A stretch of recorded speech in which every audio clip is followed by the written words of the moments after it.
on Dr. Phil. You're crazy!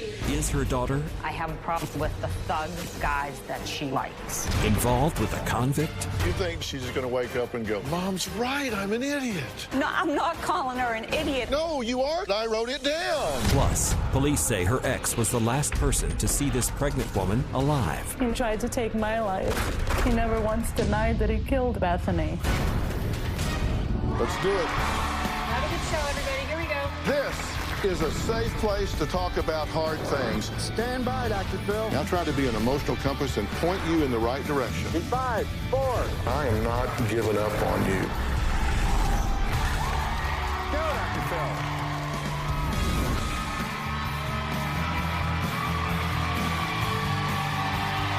How you doing? How are you? Hey, guys. Growing up, most girls dream of one day falling in love and meeting their Prince Charming, just like a fairy tale. My guest today says it's what she's always wanted for her daughter. She's never once dreamed her sweet young daughter would grow up one day and fall in love with a man in jail.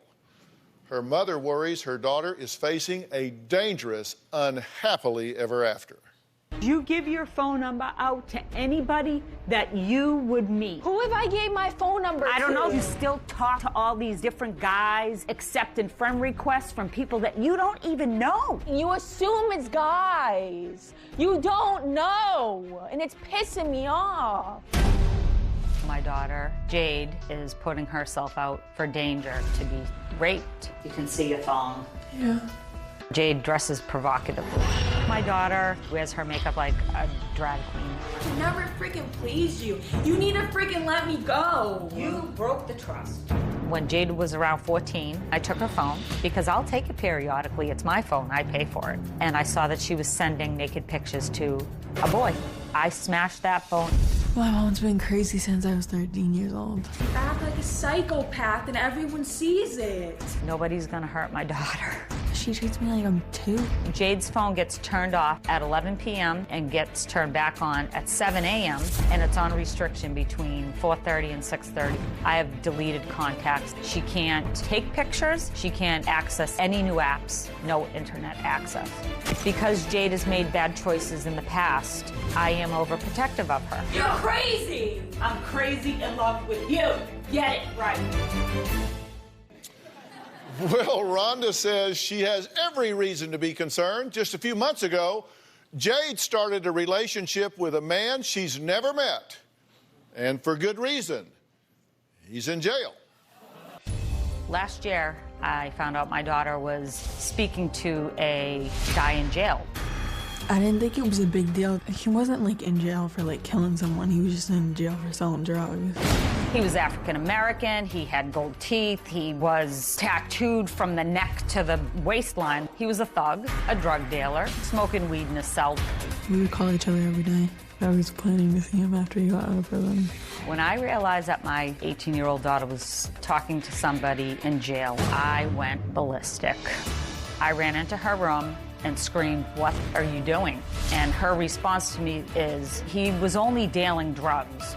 And then she was just like, "You're not having a phone ever again." Like, she was just flipping out. I took everything away from her, social media, her phone. She had access to nothing. My mom says that she's protective and loves me, but I think she's crazy. Okay, what's your biggest fear here? What's going to happen? She's going to be taken, raped, solicited for prostitution, Right. or killed All right, and your strategy is, to keep her safe, and you're going to do that by what? no matter what. Anything that I can do. Anything you can do. Okay, Yes. and do you think you do dangerous things? Not necessarily, no. Not necessarily. Okay, she says, you think she dresses like a drag queen, you say? Her makeup, sometimes, yes. Her makeup. Did you do your own makeup today? Yes. How do you think she looks today? She looks pretty. I would put on something over the top if I Yeah. had a choice. Yeah. Yeah. And you're how old? 18. That's a bit of a problem, isn't it? Yes, I understand that, but I feel that she puts herself in danger all the time. So, as a mom, I have to protect her. You're just going to raise more hell than she does rebellion. So it's hellion versus rebellion, and this is just going to go until you win, is your theory. That's the way it's been going, but I don't want it to continue to go like this. I want to... Well, but maybe it's okay. How's it working for you? It's not. It's not working at all. You did not need to come here for me to point out to you that this wasn't working. No, but I feel if I continue that maybe she'll wake up and say, well, my mom's right. Okay. Okay. So you think that someday she's just going to wake up and go, oh, Mom's right, I'm an idiot. No, I'm not calling her an idiot. I just think No, you are calling her an idiot. I wrote it down. Isn't she choices- calling you an idiot? Yes. And I've told her to get her head out of her ass, yes. But I mean, it's because I want her to understand that I'm only trying to protect her. Okay, do you really not get it, or do you just not want to say it out loud? I'm the idiot, I guess. No, you're just scared.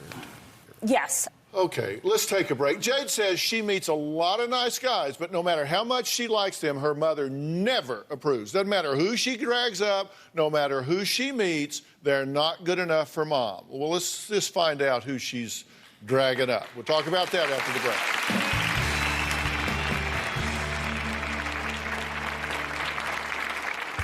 Jada texted, I need to tell you something before I come home.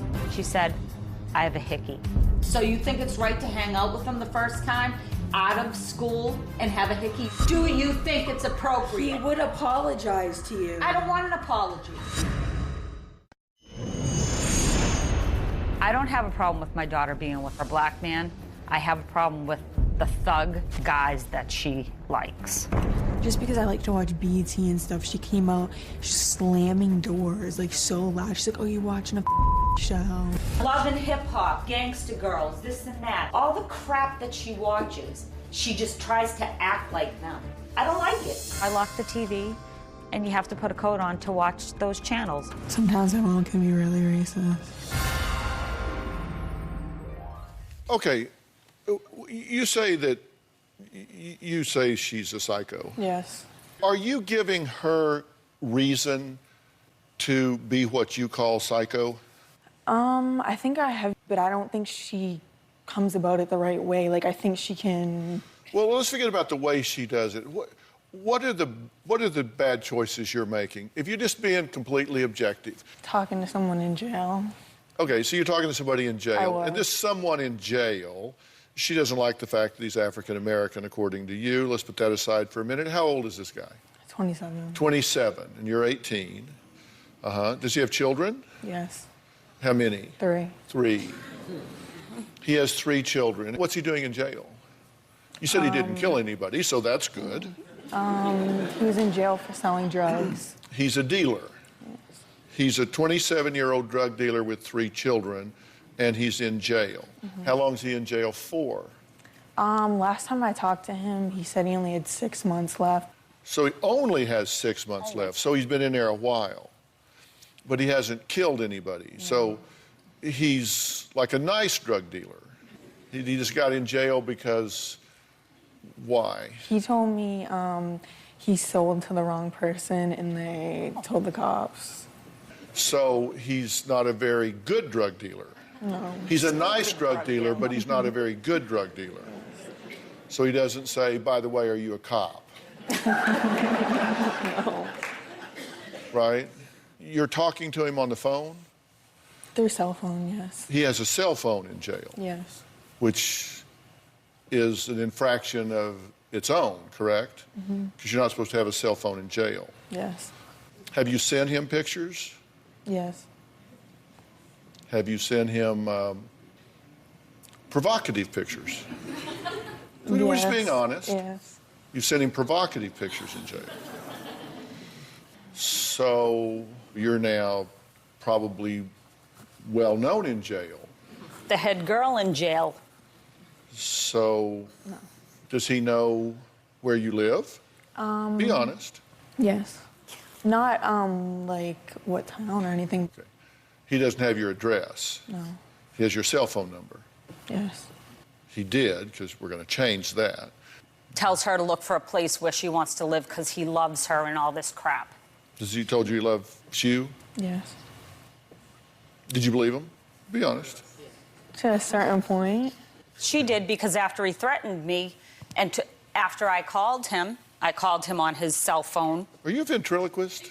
Because I ask you questions and it sounds like the answer's coming from over here. She does that about everything. Yeah. She likes to answer And, for me. you know, I thought I was doing pretty good. I didn't yell. I didn't raise my voice. did I a didn't great call her job. any names. And I seem to have gotten a lot of information you didn't even have yet. Because I don't think she's going to tell you this. So I need to fill you in along the way. Well,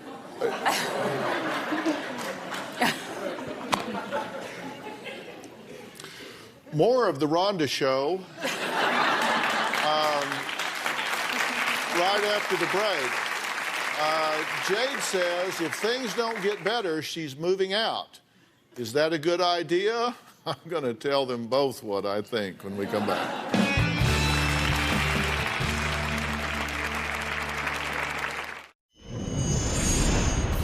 I tape Dr. Phil every single day.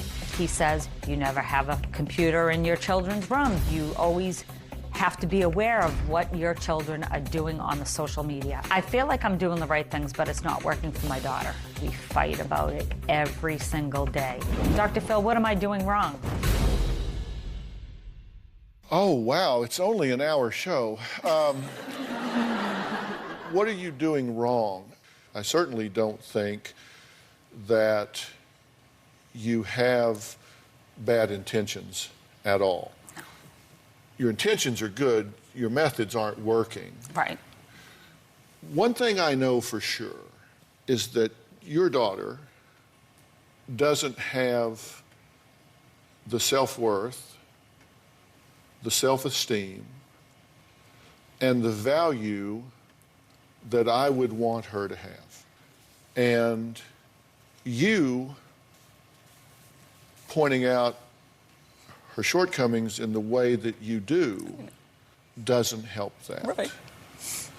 Well, it's not that. It's. No, you need to listen right I'm now. sorry.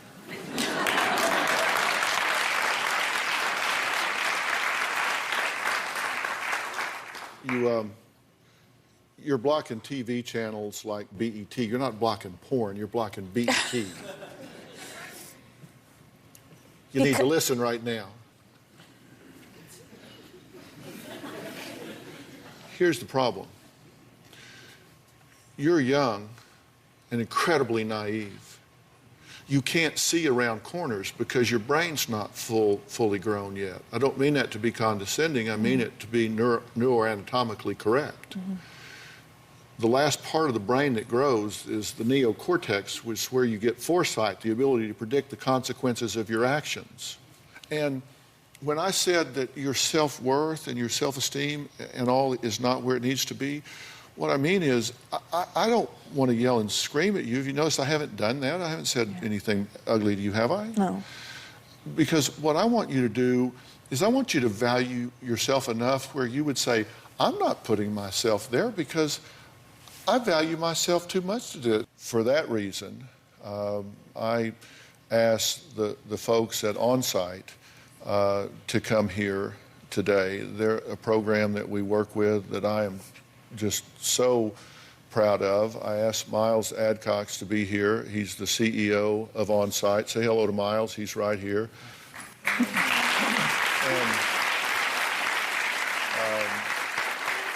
he just does such a terrific job, and I think does a really great job, particularly with young folks at the on-site retreat. And I asked him to be here because I wanted him to meet with you and talk with you, because I think a really concentrated program with you would be something that you would just flourish under. You know, Miles, she's got such great potential. And so I would like for you, Miles, to sit down backstage and talk with these folks about that, because I think this would just be such a great fit. Can you do that with them backstage? 100%. Next, she says she was forced to shoot her boyfriend 2 times in self-defense because she says she was terrified he would kill her. But she did not escape unharmed. It's a night she says changed her life forever. We'll meet her after the break.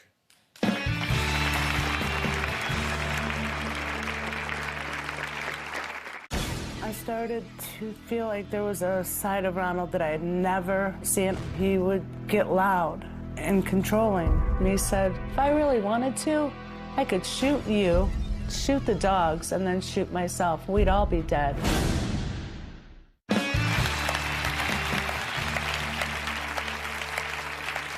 My next guest, Vicky, says that 4 months ago, her ex-boyfriend nearly killed her. He is now awaiting trial with charges that include attempted murder for shooting her in the head. Vicky says the night of her alleged attack, she feared for her life. I met Ronald about 2 years ago. He seemed to be very nice, polite, quiet, somewhat charismatic. I started to feel like there was a side of Ronald that I had never seen. He would get loud and controlling. He wanted to know my every move. One minute he would be very sweet, and then the next minute he would be throwing the ottoman. He would get close into my face and scream where you could feel his breath. One day Ronald brought home a puppy. And when that puppy wouldn't behave, he would choke her. She would gurgle and cry. And I couldn't save her any more than I could save myself. Another day, Ronald took me to the countertop and was bashing my head from the counter to the cupboard. He was mashing me towards the sink, and I thought my neck was gonna break. And then he proceeded to tell me that if I went to the police, that he would kill me. I started hiding my guns around the house.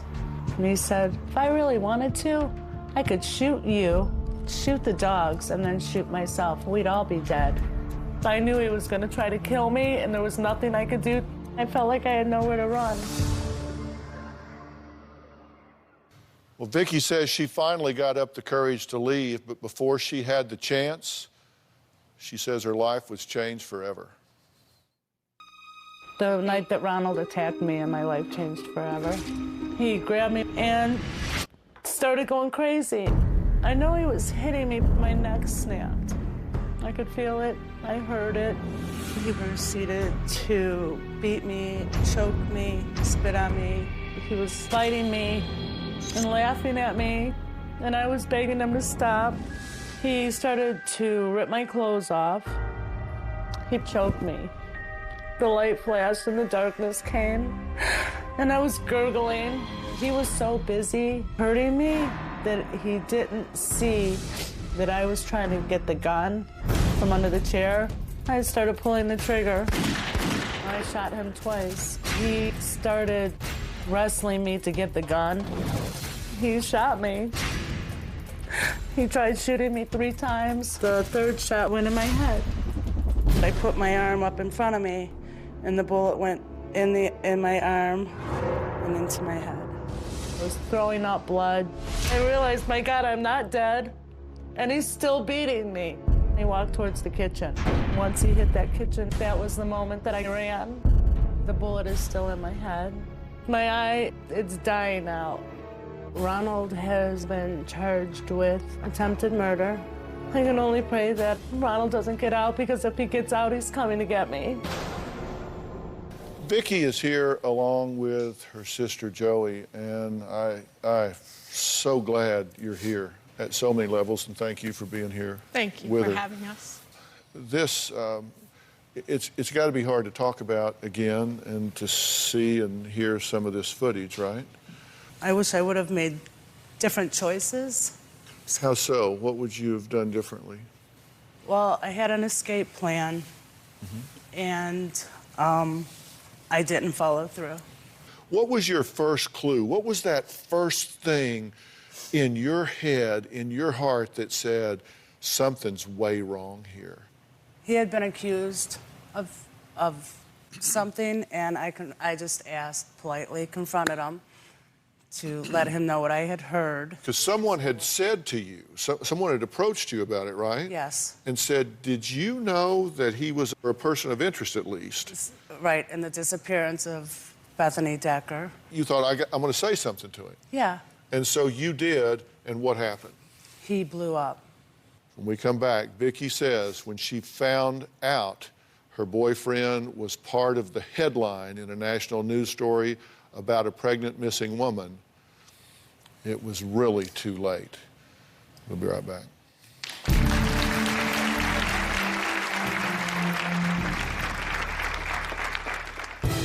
Where is Bethany Decker?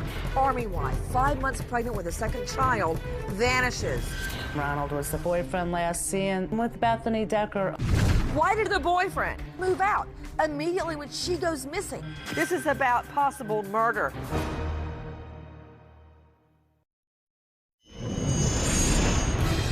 Bombshell tonight. Army wife, 5 months pregnant with a second child, vanishes. Where is Bethany Decker?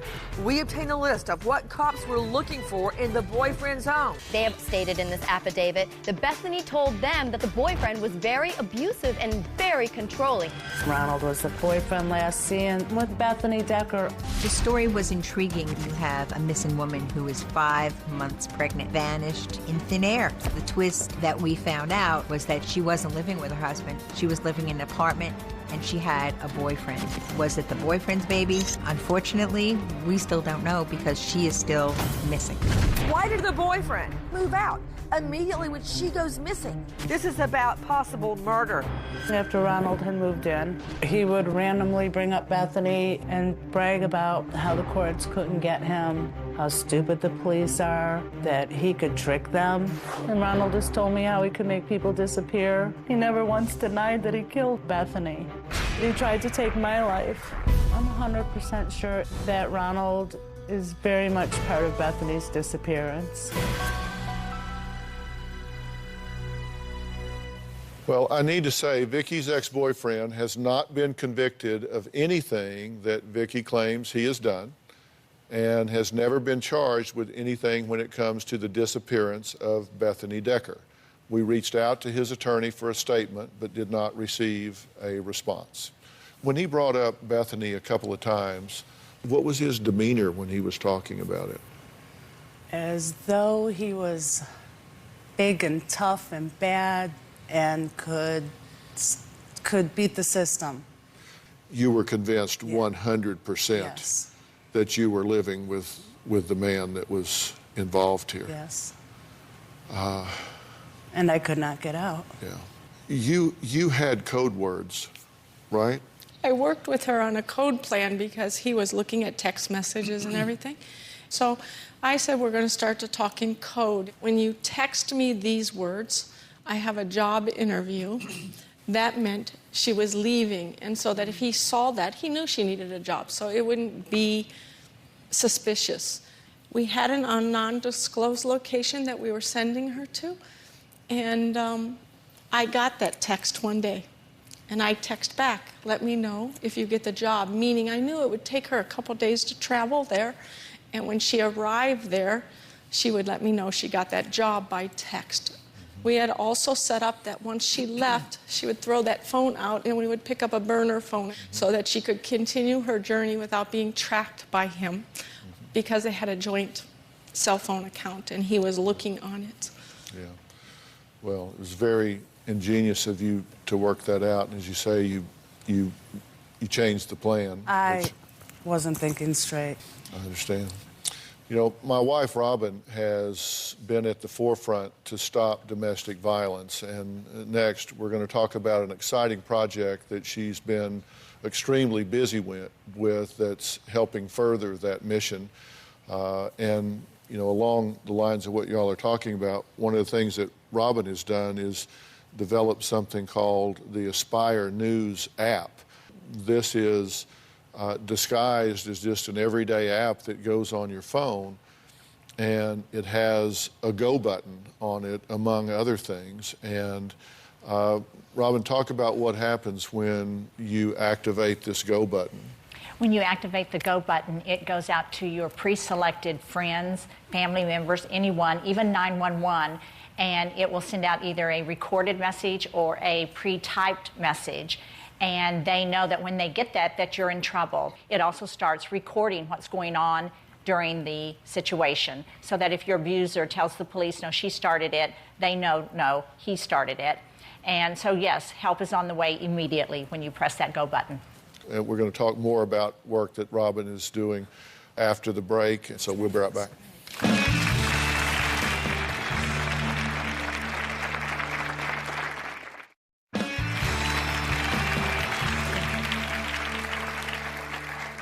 Last year, Robin and her foundation, When Georgia Smiled, hosted a groundbreaking domestic violence summit where leaders from the domestic violence community came together to speak about this often silent epidemic. One guest speaker who really resonated with Robin was Karen Earl, the CEO of the Genesee Center here in Los Angeles, which is a women's shelter that helps women and children transition from abusive situations to safe ones. Now, Karen shared with Robin how her center was, well, it was in much need of resources, and Robin didn't hesitate to visit her to see how she could help. It's so wonderful to see you again. Oh, I would love for you to tell me more about the Genesee Center. Well, Genesee is a safe place for women and children. This is where they come when they're escaping domestic violence. Well, the number one message from When Georgia Smiled, when women and children are trying to leave an abusive situation, is safety first. Let's take a little tour and look at what we're going to change. I see these lights hanging like this. That looks very dangerous. And that's all the light you have out here. We don't have lights in the backyard. Yeah. So when the children come in from school, and once it gets dark, they can't even use this area. I'm looking around and I see that some of this is a little bit worn out. Yes, it has been here for a while and used thoroughly. I see also under the play area, it's a little bit uneven, and hopefully they can even that out, make that soft. What is this area? Well, it's designed for the women to have a place to come. They have meetings, discuss issues. They can enjoy the outside. Oh, I think we could use some new furniture. What do you ladies think? Yeah. If you consider so many families, everybody is using it over and over. Yes. It would be a nice change to have something new. It's going to be just a beautiful redo with the safety of the children in mind. I see just a gorgeous flower box just going the entire perimeter of the yard. Yeah. It would just be such a beautiful visual for everyone when they come out here. Hopefully we can also bring in new toys for the children. Now, one more thing. I would love to know what's going on with this garage behind us. And we'd love to tell you. All right, let's look at that. It's a two-person job. It gets tricky here. So you just have to hold it, and I'm going to lift it. Okay, I'm pushing the button. Oh. And you have to help. Oh, whoa. It's going to stay up? Hopefully. I think it's obvious that we need a new garage door. Yes. Because that was a bit scary. You don't use this for a garage. It looks like storage. While you have it very organized and clean, you need more storage on the walls. This has been a great tour. Our number one goal when we arrived here today was to see what we could do to make the world a safer place for the women and the children that live here. And so I thank you women so much for having us here, and I cannot wait to see the final result. I wanted the women and children who come to this shelter to feel safe and comfortable while they take the first steps to beginning their new lives. And I couldn't wait to roll up my sleeves and get to it. With the amazing generosity of the Home Depot and their Team Depot volunteers, we got right to work. Today we are going to transform the backyard of the Genesee Center. We have 30 volunteers today from our local Home Depot coming in to help make this happen. Home Depot! All right, guys, go to it. We are so happy that Robin McGraw has brought in the Team Depot because one of the Home Depot's core values is giving back to our community. This backyard really needs a renovation. We're taking out the old jungle gym. We're putting down new artificial turf. The next step is to get the swing set installed. We'll smooth it all out so they can play. We're going to be putting in some flower beds and even a vegetable garden. I was really hoping that I could donate a tree that would bloom, and this one's a lemon tree. As it grows and it has the fruit on it that they think of us at the Dr. Phil show and When Georgia Smiled. The garage door is very old and it is definitely not very safe. We're going to be installing a brand new garage door with a brand new remote control. Right now, the garage is in complete disarray. Today, we'll be transforming the inside of the garage to make it easier for them to access the things that they need for the house. The facility is in desperate need for storage space, so we have a 16 by 4 foot storage shed coming in. We have a new gazebo going up. We have a new table, new chairs. We have a beautiful fountain that will be back here. We're going to be replacing the security lights because they are not functioning right now. Just put them down here like this. I love how many lights we've put in here. It's going to be so safe for all of the children. And we have brand new toys coming in. Hula hoops, tricycles. Oh, they're bubbles. Look at the bubble sticks. All right, so we're just going to spread it around. When we are done, this place is going to look amazing. I want to start by telling all of you a huge, from my heart, thank you. Without you, it would not have happened.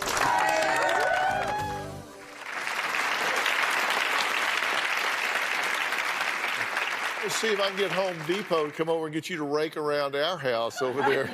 You guys seem to get her to do a lot of stuff over there. Now, do you really want to go there? No. Are you going to show us the final results? Yes. Are you ready to see it? Because it is gorgeous. So take a look. I know you're excited because I can feel you both shaking. On the count of 3, you're going to open your eyes and get the best surprise you've ever had in your entire life. 1, 2, 3. Oh my God. Oh, you're crying. Oh, don't cry. Tears of joy, I know. What do you think? Wow. Can you believe it? Oh my goodness. Beautiful. Look at the swing set. Bless your heart. It's wonderful. What do you think? It's overwhelming, isn't it? Yes. So beautiful. Try out that swing. Woo! Yeah. Thank you to Swing Set Solutions. They donated this beautiful swing set to the children here, and I am loving it. They planted these beautiful flowers. Yeah. It's beauty, beauty, beauty. Yes, yes. And it's functional. Yes. The lights. Look how wonderful. Oh my God, we I have didn't all the notice lights. those. It's going to be so safe for them. And look at all of these beautiful toys. Mattel donated. They have seen firsthand what play can do for a child's mental and physical capabilities. And look at this beautiful living area. I love the colors. Fountain is so peaceful, isn't it? I'm grateful and thinking about how this is going to impact the children and the families. It will let them know how special they are. Oh, that's so true. Remember that rickety old nasty garage door that took 2 of us to open? Watch this. Notice you don't hear it because it's so nice and quiet. Oh my God. This space. I can't believe it. Look at all the bins. It's all organized, cleaned up. This is just a gift from Home Depot. Happy children, thriving, peace, hope. Inspired. Wow. Thank you, Robin. You are so precious. Don't thank us. We thank you for allowing us to be a part of this.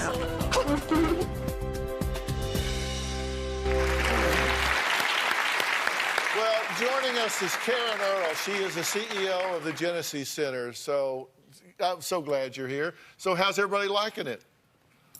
We're almost speechless, except we're not. We're super, super grateful to see the looks on the families when they walk out.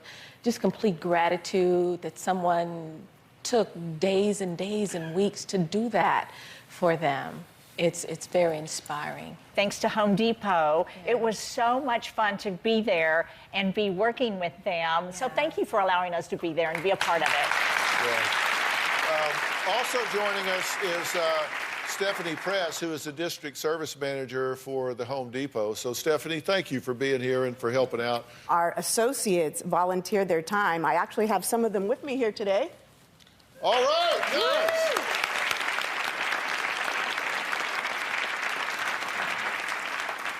It's something that we take very near and dear to our hearts. It's very important for the associates to feel like they are participating in their communities where they work.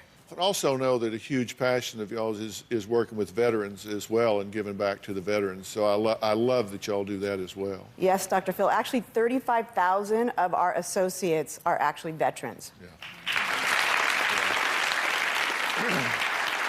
Wow. I love that. That's just great. And you guys have impacted more than 15,000 veteran homes as well as doing the stuff with the domestic violence shelter. So that's a lot of good work that y'all are doing. So thank you, Dr. Phil. Next, I have a little surprise for Robin. Find out what it is after the break.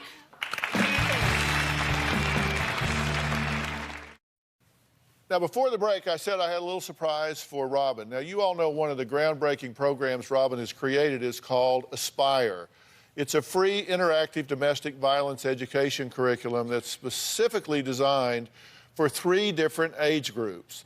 Joining us now are Debbie and Daniel, who are teachers at the Bayside Community Charter School, who have begun using Aspire in their school and have seen a great response among the students. Let me welcome all of them to the show, all right?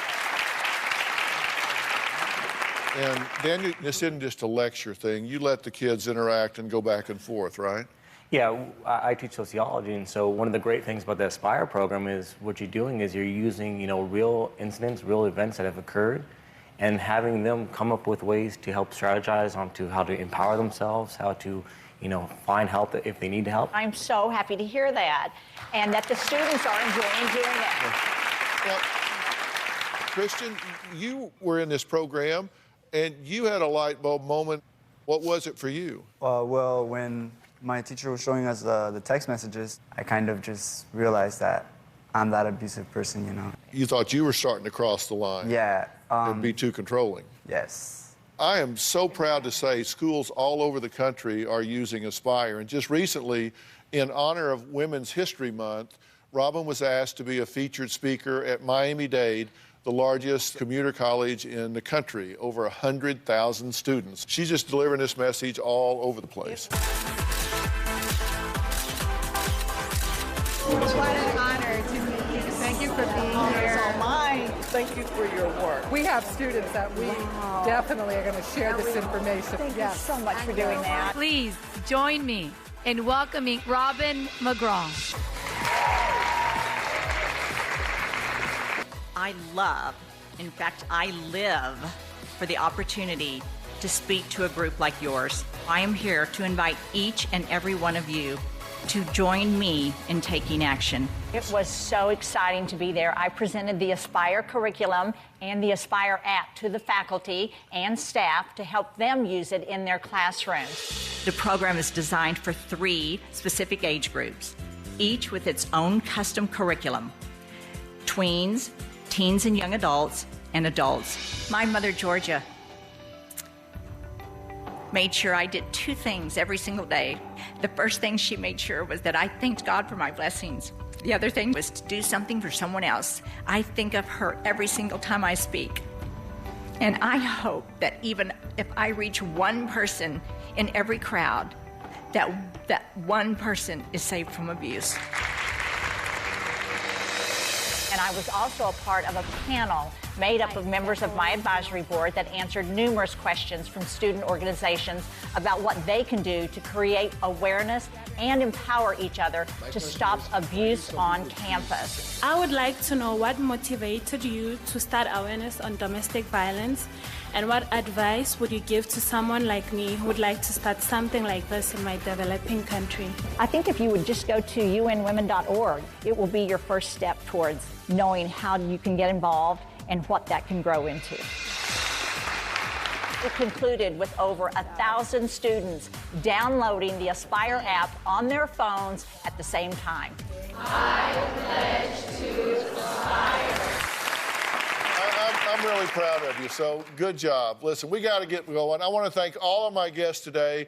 A big thanks again to the Home Depot Foundation and the team Depot for all of their help and all of their hard work. I'd also like to thank the Swing Set Solutions. They're a great company located right here in Southern California, and we're a big part of the Genesee Center project. If you want to download Robin's Aspire curriculum, please go to whengeorgiasmiled.org or drphil.com. You can also visit iTunes or the Android App Store to download the free Aspire app for your app phone. Now, also today, we discussed the story of Bethany Decker, who is still missing. If you or anyone you know has any information, please go to drphil.com, where we will have information for where you can call. Thanks, everybody, for being here. So long. Thanks, guys. Thanks, y'all. See you guys. Thanks so much. Appreciate you guys being here. Thanks. Appreciate you guys. Thanks.